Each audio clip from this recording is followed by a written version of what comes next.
Hello everyone, आप लोग कैसे हैं। आई होप आप लोग मस्त होंगे, स्वस्थ होंगे और मज़े में होंगे। आज मैं बताने वाली हूँ कि मेंटल इलनेस होती क्या है, मेंटल इलनेस से प्रॉब्लम क्या क्या हो सकती है, इसके कितने प्रकार होते हैं और इसे ठीक कैसे किया जा सकता है और कैसे हम इन सारी चीज़ों को हम सामना कैसे करते हैं, इलनेस से क्या क्या समस्याएं हो सकती है और बहुत सारी ऐसी प्रॉब्लम हो सकती है मेंटल इलनेस से। तो आज हम यही बताने वाले हैं कि मेंटल इलनेस होती क्या है। सबसे पहले हम मेंटल इलनेस पर ही फोकस करना चाहिए ताकि हम पर्सन को हम जान सके कि इन्हें क्या प्रॉब्लम होती है। मेंटली प्रॉब्लम जो होती है, mental illness that means mental disorders, हमारे मेंटल डिसऑर्डर्स पर ही फोकस करना चाहिए। जैसे सिजोफ्रेनिया भी होती है, हेलुसिनेशन भी हो सकती है, ओसीडी भी हो सकती है, पीटीएसडी भी हो सकती है। बहुत सारे ऐसे मेंटल डिसऑर्डर्स हैं। अगर आपको ज़्यादा से ज़्यादा अधिक जानकारी चाहिए तो हमारा वीडियो डिस्क्रिप्शन में दिया गया है, उस पर क्लिक करें और मेंटल इलनेस के बारे में बहुत सारी जानकारियाँ पाएँ। मेंटल डिसऑर्डर्स क्या क्या हो सकती है उसमें। तो हम आज इसी पे बात करने वाले हैं कि मेंटल डिसऑर्डर्स क्या है, मेंटल इलनेस क्या है, इसकी कैसे पहचान की जाती है, कैसे समस्याएं क्या क्या हो सकती है और इसके कितने प्रकार हो सकते हैं और बहुत सारी ऐसी प्रॉब्लम्स होने की संभावना होती है। तो आज हम इसी के बारे में बात करेंगे। तो सबसे पहले आप लोग से एक छोटी सी रिक्वेस्ट करना चाहती हूँ कि लाइक, शेयर एंड सब्सक्राइब ज़रूर से ज़रूर करें और वीडियो को पूरा से पूरा देखें बिना स्किप किए हुए, ताकि आपको पूरी सी पूरी जानकारी मिल सके। जैसे मेंटल इलनेस क्या होती है। मेंटल इलनेस वही होती है जो अबनॉर्मल बिहेवियर करे, अनकॉन्शियस माइंड में एक अपने तरीके से एबनॉर्मल बिहेवियर करे धीरे धीरे, और ये जेनेटिक भी हो सकती है या फिर मेंटल इलनेस प्रॉब्लम होने का यही प्रॉब्लम हो सकती है। चाइल्डहुड ट्रॉमा एक्सपीरियंस, किस तरीके से बच्चों को किस तरीके से देखभाल किया जाता है, प्रेग्नेंट टाइम में लेडी को अपने आप में किस तरीके से अपनी प्रॉब्लम को फेस कर रहे होते हैं, उन सारे परेशानियों के कारण भी हो सकती है।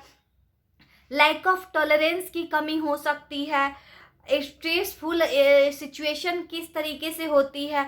आजकल की भाग दौड़ की लाइफ में बहुत सारी ऐसी प्रॉब्लम होती है कि हमारा मेंटल इलनेस प्रॉब्लम धीरे धीरे क्रिएट होते चली जाती है और हम सबको पता भी नहीं चलता है कि हमारा मेंटल इलनेस होने लगी है, मेंटल डिसऑर्डर्स होने लगी है।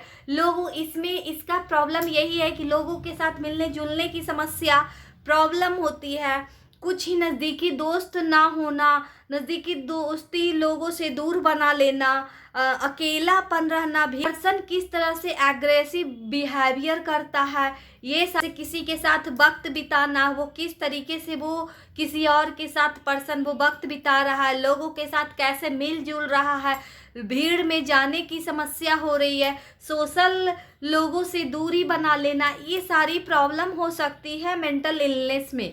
साइकोसिस के प्रकार यही हो सकते हैं। Mood disorder, anxiety disorder, mood हो सकती है, बहुत सारे डिसऑर्डर्स हो सकते हैं, जैसे सिजोफ्रेनिया हो सकती है, हेलुसिनेशन हो सकती है, फिर फोबिया हो सकती है या फिर ओसीडी हो सकती है। बहुत सारे प्रॉब्लम्स मेंटल इलनेस में होने की संभावना होती है। अगर हम इसका सही समय पर हम इलाज ना करें तो ये धीरे धीरे बढ़ते चले जाती है। सवाल उठता है कि मानसिक रोगी की पहचान हम किस तरीके से करें। मानसिक रोगों की पहचान हम इस तरीके से कर सकते हैं कि सामाजिक लोगों से दूरी बना लेना। सबसे पहले हम यही कहेंगे कि पर्सन सामाजिक लोगों से दूरी बना लेता है।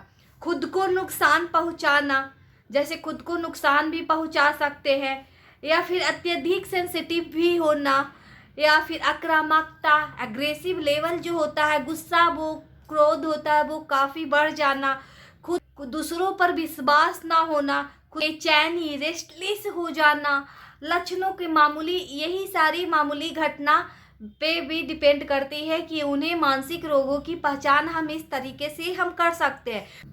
अब सवाल उठता है कि सबसे इसमें मेंटल डिसऑर्डर्स में सबसे गंभीर बीमारी कौन सी हो सकती है। गंभीर बीमारी हमारा सिजोफ्रेनिया है। सिजोफ्रेनिया में ही हेलुसिनेशन भी हो सकती है, मूड चेंजिंग होने की संभावना हो सकती है। अगर ये बीमारी जेनेटिक भी हो सकती है, या फिर जैसे प्रेग्नेंट लेडी का बहुत सारी प्रॉब्लम्स गर्भावस्था टाइम में होती है, उन्हें स्ट्रेस होती है, या फिर कहीं कुछ घटना भी हो सकती है, तो उस कारण से भी प्रॉब्लम बच्चे पे अफेक्टेड होने की संभावना हो सकती है। चाइल्डहुड ट्रॉमा भी हो सकती है।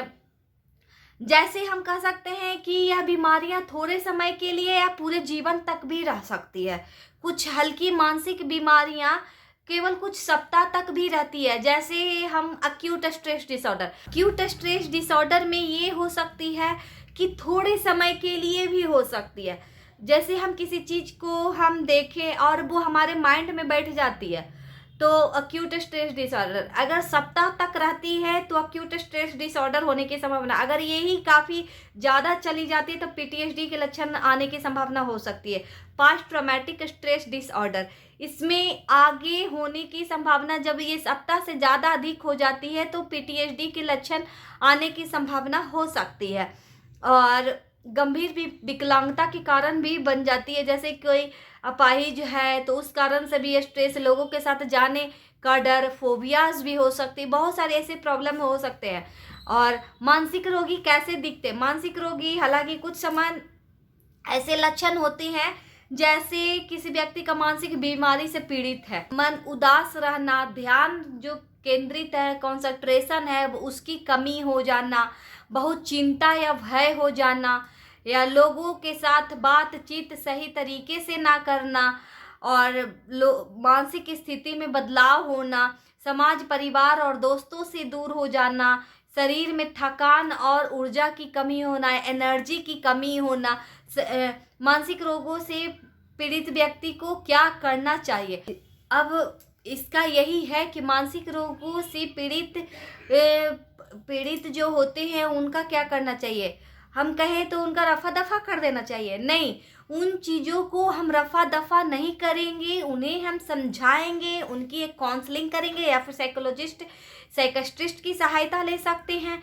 बहुत सारे ऐसे प्रॉब्लम्स होते हैं कि हम कितने लोग घर पे या फिर कितने लोग नहीं समझ पाते, कितने घर में ऐसी प्रॉब्लम, मेंटल प्रॉब्लम होती है, लेकिन उन सारी चीज़ों को जो घर के सदस्य हैं वो समझ नहीं पाते हैं, और उन कारण से वो धीरे धीरे इतनी अधिक बढ़ जाती है कि उन्हें परेशानियों का सामना करना पड़ जाता है। तो हम कैसे उस चीज़ को ठीक करें? अपमान, भय, जो डर है, आत्मविश्वास की कमी जो होती है, या फिर ऑफिस में कठोर परिश्रम करना, प्यार का अभाव, कोई नुकसान, अगर कोई नुकसान पहुंचा रहा हो, मानसिक कमजोरी, अवसाद, या फिर डिप्रेशन का भी पहला, ये सबसे मेन कारण डिप्रेशन होता है। तो हम यही कहेंगे कि हमारा जो वो चीज़ है, इस तरीके की प्रॉब्लम होती है तो उनसे सामना करने को दे। सामना, जैसे फोबियाज होती है, तो अगर हम फोबिया से जितनी अधिक, अगर फोबिया हो रही है, किसी चीज़ से डर हो रही है, तो वो उतना ही अधिक दूर चले जाते हैं। लेकिन ये दूर होना नहीं है बस, बल्कि उस चीज़ को सामना करने के लिए सीखना पड़ता है। तो आप उस चीज़ से सामना करें। जैसे अगोराफोबिया है, तो हम उस फोबिया से हम दूर नहीं भागेंगे, अपने पास से उस चीज़ों को सामना करने की हिम्मत करेंगे, तभी ये हमारे फोबियाज हट सकते हैं। और बहुत सारी ऐसे प्रॉब्लम्स होती है जो साइकोलॉजिस्ट या काउंसलर या फिर साइकियाट्रिस्ट की सहायता नहीं लेते हैं, हेल्प नहीं लेते हैं, और उन कारण से प्रॉब्लम धीरे धीरे बढ़ती चली जाती है।